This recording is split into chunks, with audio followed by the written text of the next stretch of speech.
Hallo zusammen, herzlich willkommen zu einer neuen Tutorial-Reihe. Heute starten wir mit PyTorch. PyTorch ist ein Machine Learning Framework oder besser gesagt ein Framework für neuronale Netze in Python. Läuft auf der Grafikkarte alles drum und dran. Das heißt, wir haben hier wirklich volle Funktionalität. Aber warum zur Hölle wollen wir jetzt PyTorch benutzen? Warum benutzen wir nicht einfach TensorFlow? Und es gibt noch ein paar andere Frameworks, die aber mittlerweile nicht mehr wirklich verbreitet sind. Im Endeffekt stellt sich halt die Frage, welches von den beiden benutzt man. Und da dachte ich mir, warum machen wir nicht einfach ein kurzes Intro-Video, wo wir uns überlegen, warum wir jetzt hier PyTorch nehmen und nicht TensorFlow bzw. Keras. So, ja, die Fragestellung ist eigentlich ziemlich komplex, muss man sagen, denn ja, man macht ja irgendwie schon relativ viel. Meine Empfehlung wäre auch, wenn ihr wirklich alles machen wollt sozusagen, dann benutzt einfach beides, denn ihr werdet auch viel Code in TensorFlow finden oder in Keras finden und den zu lesen und dann zu verstehen, ist natürlich auch viel wert, wenn ihr wirklich viele neuronale Netze schreiben wollt oder ein sehr, sehr ambitioniertes Netz schreiben wollt, sage ich jetzt mal. Aber wenn ihr einfach nur selber mal so ein bisschen experimentieren wollt, dann werdet ihr wahrscheinlich mit dieser Tutorial-Reihe hier sehr glücklich werden. Wir werden nämlich jetzt zuerst mal PyTorch behandeln und vielleicht im Anschluss noch in einer separaten Tutorial-Reihe dann TensorFlow. Aber wir wollen auch viele Projekte schreiben in PyTorch, deswegen ja, wollen wir uns alles erstmal angucken. So, jetzt zum Vergleich, warum sollten wir jetzt TensorFlow nicht benutzen, beziehungsweise warum lieber PyTorch benutzen? TensorFlow ist keine Frage ein super System und ein super Framework auch, aber ja, es gibt ein paar grundlegende Dinge, die ich an PyTorch lieber mag als an TensorFlow. Und zwar, ja gut, das erste ist natürlich mal, TensorFlow ist von Google. Das ist erstmal sehr, sehr positiv, weil man natürlich auch sagen kann, Google weiß, was sie tun. Google baut nicht wirklich so viele Bugs ein und es ist super maintained. Also die Debug-Release-Notes oder sowas, also wenn sich irgendwas ändert von Version 1.1.1 zu 1.1.2 oder sowas, dann steht immer bis ins kleinste Detail dabei, was da gerade passiert ist. Das ist einfach ein erfahrenes Entwicklerteam, das ist super gut. Also jetzt nicht wegen Google oh, böse oder sowas oder Facebook böse oder sowas. Nein, das ist eigentlich von Release Notes für einen Entwickler super gut. Okay, aber TensorFlow ist wahnsinnig low-level. Ihr könnt quasi oder ihr müsst quasi alles selber schreiben in TensorFlow und das bringt natürlich erstmal sehr viel Flexibilität rein, aber auf der anderen Seite wird der Code dadurch sehr schwer lesbar und es entsteht sehr, sehr viel Boilerplate-Code. Das heißt einfach Code, den man einmal schreibt und ständig wiederverwenden müsste theoretisch und den man sich eigentlich auch sparen kann, weil es eh immer derselbe ist. Das heißt, da kann man schon ein bisschen was optimieren. TensorFlow ist wirklich allerunterste Schiene, was das Level angeht, also nicht was die Qualität angeht, aber es ist halt sehr, sehr aufwendig und auch nicht unbedingt leicht zu verstehen, was da gerade so passiert. Es ist nicht wirklich diese Magie, die man jetzt erwarten würde, wenn man neuronale Netze schreibt. Das heißt, man nutzt eigentlich kein reines TensorFlow, sondern man benutzt eigentlich eher Keras und dann für 95% aller Sachen reicht Keras vollkommen aus. Das ist ein sehr, sehr hochleveliges Framework, was auf TensorFlow aufbaut. Und dann kann man eben TensorFlow im Hintergrund laufen lassen, aber man benutzt eigentlich so ein kleines Frontend halt. Allerdings für 5% der Fälle muss man halt trotzdem TensorFlow benutzen, was dann wiederum natürlich immer noch sehr, sehr knackig sein kann.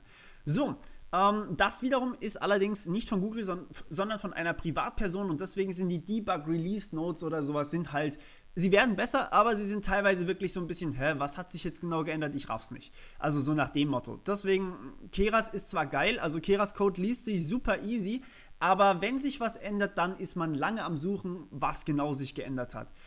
Ja, Debugging ist auch mit Keras nicht ganz so geil. Warum, werdet ihr höchstwahrscheinlich erst merken, wenn ihr wirklich damit arbeitet. Es kann einfach mal vorkommen, dass die Fehlermeldung oder sowas einfach nicht wirklich so aussagekräftig ist, wie man es halt gerne hätte. Und wenn dann halt irgendwas abschmiert, dann weiß man es immer noch nicht ganz genau, was gerade passiert ist.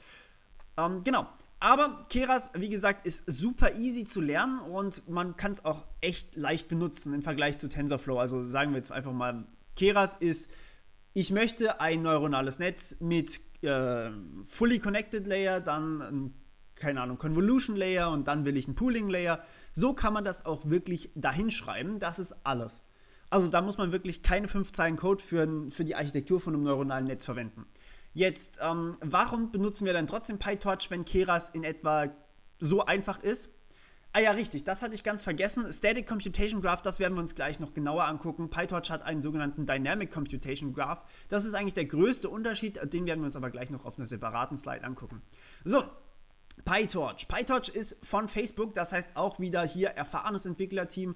Die können wirklich Release Notes oder sowas aufschreiben. Die haben auch wirklich Ahnung von Bugfixing oder produzieren einfach gar nicht so viele Bugs, beziehungsweise sie produzieren auch natürlich viele Bugs, aber sie fixen sie halt relativ schnell wieder. Es ist wirklich vom professionellen Entwicklerteam maintained und das Ganze spiegelt sich natürlich dann auch dementsprechend auf GitHub wieder. Also ihr könnt euch gerne mal das Repo angucken, das ist wirklich gut gemacht. So, die Doku dementsprechend ist auch natürlich super gut, von Google oder von TensorFlow natürlich auch, von PyTorch aber genauso. Das Ganze ist aber trotzdem High-Level, das heißt, PyTorch ist nicht dieses Low-Level, wie man es jetzt von TensorFlow kennt, sondern es ist eher eine Art Keras. Das heißt, ihr braucht gar kein Keras Frontend mehr, sondern ihr könnt auch in PyTorch schreiben.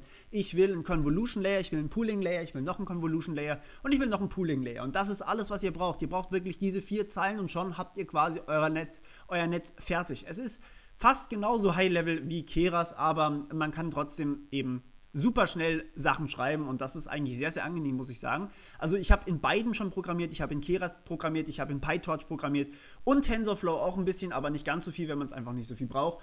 Und ich muss sagen, PyTorch ist genauso angenehm zu schreiben wie Keras, das ist wirklich super.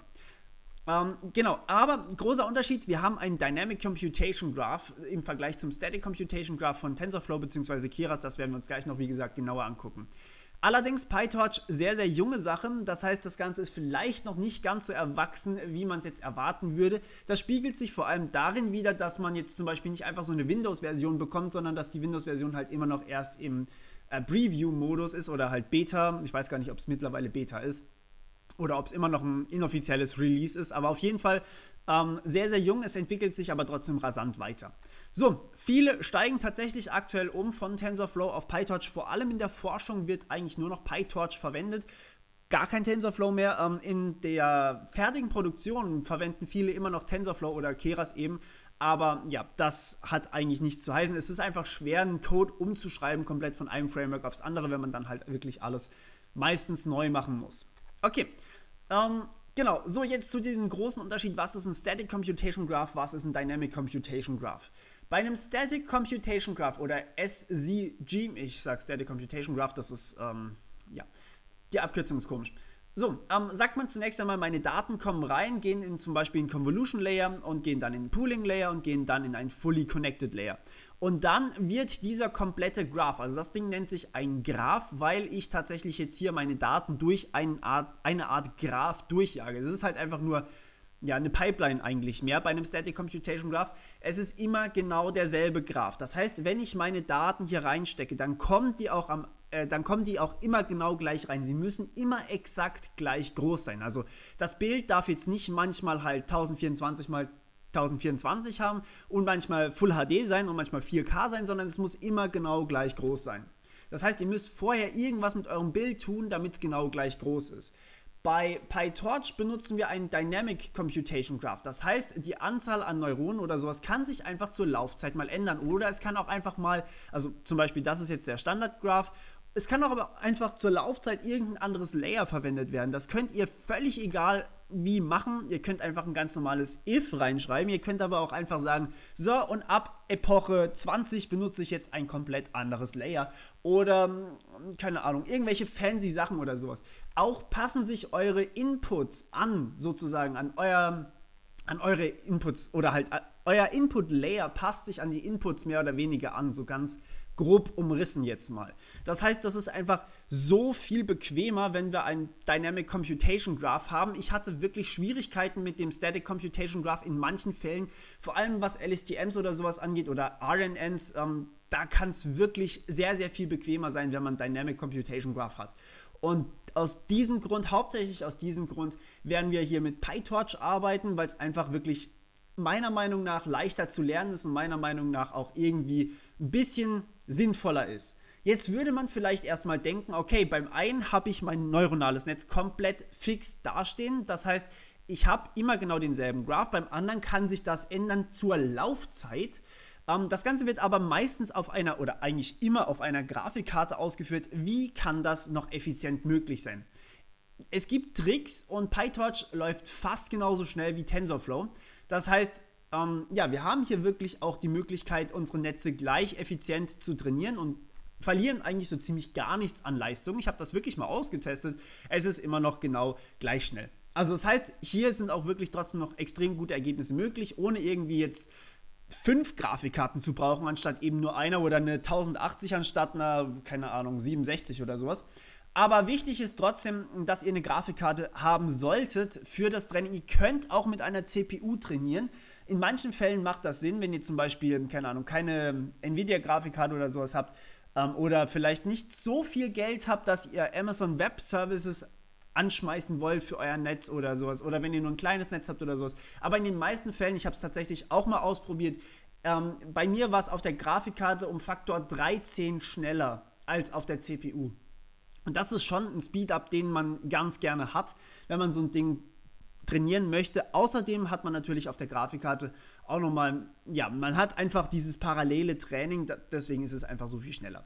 Gut, das war sozusagen die Einführung, warum wir jetzt PyTorch verwenden und warum wir jetzt nicht Keras und TensorFlow verwenden. Ich hoffe, ihr könnt sie nachvollziehen. Ich schließe definitiv nicht aus, dass wir in einem separaten Tutorial nochmal TensorFlow oder Keras lernen, aber im Endeffekt solltet ihr, selbst wenn ihr PyTorch könnt, Keras Code zumindest verstehen können und das ist das Tolle daran. TensorFlow Code schließe ich komplett aus, das werdet ihr mit PyTorch höchstwahrscheinlich nicht verstehen, aber das ist sowieso so eine eigene Geschichte. Den versteht man nicht mal, wenn man TensorFlow kann, von dem her.